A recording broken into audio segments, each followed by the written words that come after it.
আজই ডাউনলোড করুন আর এনজয় করুন আপনার পছন্দের শো। শুধু স্ত্রীরাই স্বামীদের জন্য উপোস করবে আর স্বামীরা করবে না? আমি তো প্রত্যেক বছর কুসুমের জন্য উপোস করব, কারণ আমি শুধু এই জন্মে নয়, প্রতিটি জন্মে কুসুমকে স্ত্রী হিসেবে চাই।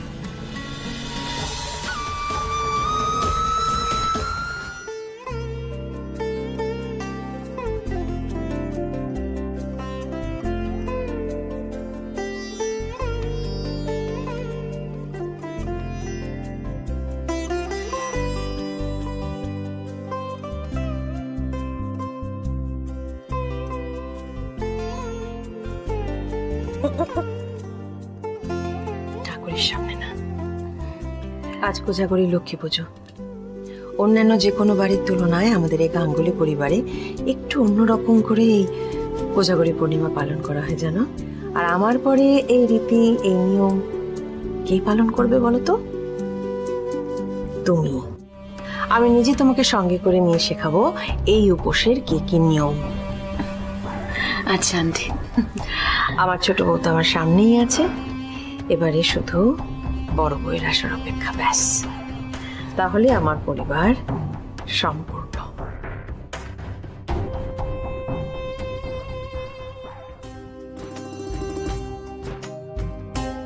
আমি চাই আমার বড় বউ সমস্ত রীতি নিয়ম পালন করুক।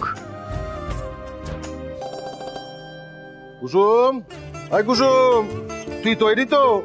হ্যাঁ বাবা, আমাকে কাজে যেতে হবে। কি ব্যাপার, আজ তুই আমার আগে বেরোচ্ছিস? বাবা, আজ তো কোজাগরী লক্ষ্মী পুজো, হ্যাঁ পূর্ণিমার দিন। দিদি, এই দিদি, আজ খেতে পাবো তো? কেন খেতে পাবি না কেন? আমি শুনলাম আজ গাঙ্গুলি বাড়িতে কোনো পুজো আছে, যার জন্য সব মেয়েরা নাকি উপোস করবে। আমি ভাবলাম তুইও যদি উপোস করিস তাহলে আমরাও খেতে পাবো না। আরে দূর, এই উপোস তো যাদের বিয়ে হয়ে গেছে তারা পালন করে। হ্যাঁ, কোজাগরী পূর্ণিমা তিথিতে গাঙ্গুলি বাড়ির বিবাহিত মেয়েরা উপোস পালন করে। কি করে গো সবাই? স্ত্রীরা স্বামীর জন্য রান্না করে, কিন্তু নিজেরা উপোস করে থাকে। আগুনের চারপাশে 7 পাক ঘুরে সে অনেক কিছু করে। এটা গাঙ্গুলি বাড়ির রীতি। কত বছর ধরে নিষ্ঠার সঙ্গে কর্তামায় রীতি পালন করে চলেছে। আর তোর দিদি তো গাঙ্গুলি বাড়িকে মন্দির আর কর্তামাকে দেবী মা ভাবে। একবার তোর দিদির বিয়ে হয়ে যাক, তারপর দেখবি তোর দিদিও এই উপোস পালন করবে। কেউ জানুক বা না জানুক, আমি তো গাঙ্গুলি বাড়ির বড় বউ। যদি আমি এই উপোস না রাখি তাহলে তো পরিবারের রীতি ভেঙে যাবে। কি করবো আমি এবার? আজকের দিনে এই পরিবারের মহিলারা নিজে হাতে তাদের স্বামীর জন্য রান্না করে। তোমাদের বাড়িতে পুজো আছে না আজ? যাও, বাড়ির পুজোয় যাও। আজকে এই হেসেলের দায়িত্ব আমার। দীপালি, ওকে ছুটি দিয়ে দাও। ধন্যবাদ ম্যাডাম। দীপালি, হ্যাঁ থেকে ডেকে দাও না। এক্ষুনি রাখছি ম্যাডাম। হ্যাঁ, চোখ কপালে তুলে হাঁটো দীপালি। হ্যাঁ, আশ্চর্য, তোমাদের সবাইকে না দিদি একদম মাথায় তুলে রেখে দিয়েছে। সকালবেলা থেকে কাজে এসে শুধু জল খাবার, আড্ডা এসবে মশগুল থাকো তোমরা। বাড়ির লোকেদের কথা জাস্ট ভুলেই গেছো। সকালবেলা ঘুম থেকে উঠে আমার চা লাগে সেটা ভুলে গেছো তুমি। হ্যাঁ, এত বছর তো কাজ করছো, আমার চাটা কোথায় দীপালি? ঠিক আছে, আমি নিজেই করে নিচ্ছি। দিদি, কি বাবা, তুমি রান্নাঘরে? এত বছরের বাড়িতে বউ হয়ে এসে তুই তো নিজেও ভুলে গিয়েছিস যে আজকের দিনে আমরা নির্জলা উপোস থাকি। ভুলিনি দিদি, আমার সব মনে আছে। আমি তো নির্জলা উপোস করেওছি। ওই তো দেবলীনার জন্য চাটা চাইছিলাম। হ্যাঁ আন্টি, আমি মীনাক্ষী আন্টিকে চায়ের কথা বলেছিলাম। দিদি, আমি তো জানি আজকের দিনে আমাকে নির্জলা উপোস থেকে তোমার ঠাকুরপুর জন্য নিজে হাতে রান্না করতে হবে। সব মনে আছে আমার, এক্ষুনি করছি। হ্যাঁ, তুই স্নান না করে বাসন ধরছিস কেন? মানে সেটাও ভুলে গেছিস? সেটাও মনে করাতে হবে না দিদি, সব সব মনে আছে, স্পষ্ট মনে আছে। স্নান করে এসে তারপরে বাসন ধরবি। আর আজকে তুই নাড়ু করবি। নাড়ু? নাড়ু নিজে করবো কেন দিদি? বাজারে তো এত ভালো নাড়ু কিনতে পাওয়া যায়, বাজার থেকে কিনে আনলেই তো হয়। মানে বাজার থেকে কেনা জিনিস দিয়ে আমি ঠাকুরকে ভোগ দেব? বেশি পাকাবি মারতে গেলে এটাই হয়। দাঁড়িয়ে রইলে কেন? যা। দীপালি, হ্যাঁ মানে সবজিগুলো দাও না।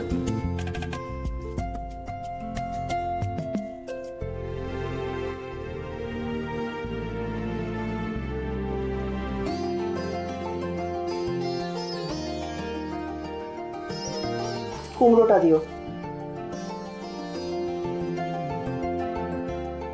ব্যাস।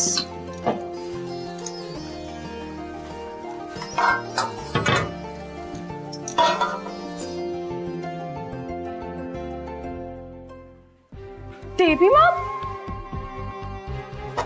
কি দেবী মা, আমি পারতাম, আপনি কেন রান্না করছেন?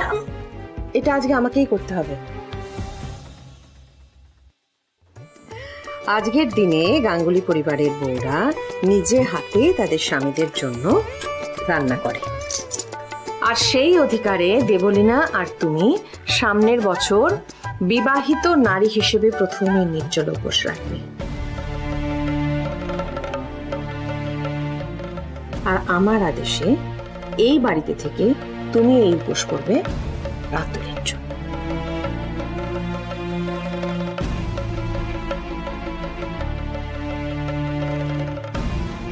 আমি করব উপোস, সেগুড়ে বালি।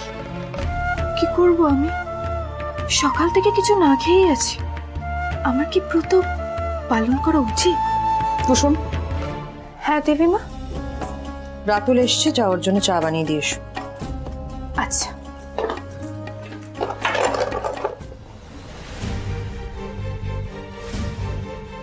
রাতুলদা, তোমাকে কিচ্ছু মনে পড়ছে না? কে জুস নিয়ে এসেছিল?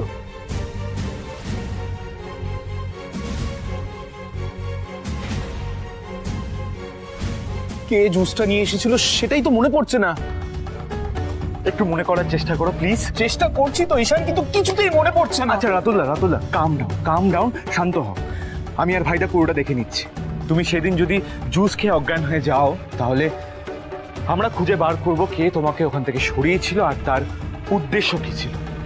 রাতুল সাহেব, আপনার চা নিয়ে যাও কুসুম, আমি চা খাবো না।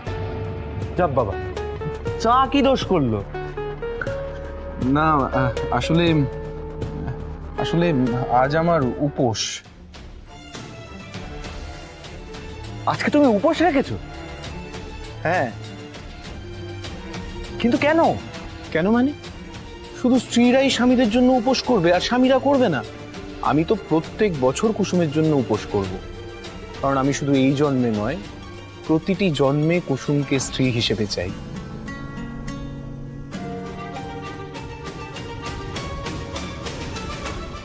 উফ বাবা, পারি না।